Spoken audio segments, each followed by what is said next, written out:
दोस्तों, किसानों के लिए एक अच्छी खबर है। केंद्र सरकार ने 14 खरीफ फसलों के लिए सत्र 2026-27 का मिनिमम सपोर्ट प्राइस यानी एमएसपी बढ़ा दिया है। तो प्रधानमंत्री की अध्यक्षता में cabinet committee on economic affairs ने यह फैसला लिया है। एमएसपी क्या होता है सर? एमएसपी यानी मिनिमम सपोर्ट प्राइस सरकार द्वारा तय की गई न्यूनतम कीमत है जिस पर सरकार किसानों से फसल खरीदने की गारंटी देती है।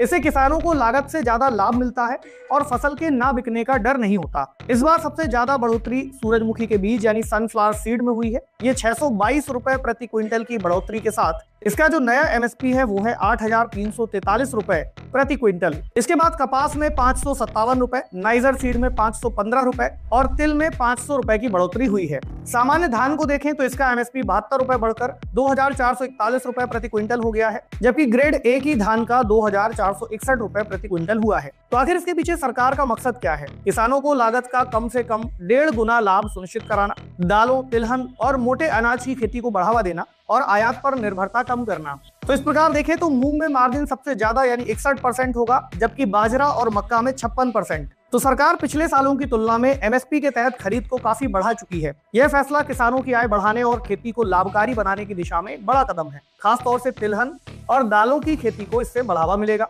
तो आप सोचेंगे सर इतनी सारी जानकारी हमें क्यों दी जा रही है? क्योंकि ऐसे क्वेश्चंस यूपीएससी की परीक्षा में अक्सर बनते हैं या इन तथ्यों के आधार पर आप मेंस का कोई उत्तर लिख सकते हो, खासतौर से एग्रीकल्चर से जुड़े हुए इश्यूज को लेकर के। तो आप इस पूरे टॉपिक को लेकर क्या सोचते हैं, अपनी राय कमेंट सेक्शन में जरूर दें। इसके अलावा अगर आप ऐसे ही और टॉपिक्स को सीखना चाहते हैं तो आप जुड़ सकते हैं अनअकैडमी से, जिसके सब्सक्रिप्शंस बहुत कम प्राइस पर अभी लाइव हैं। जल्दी कीजिए, लेट्स क्रैक इट।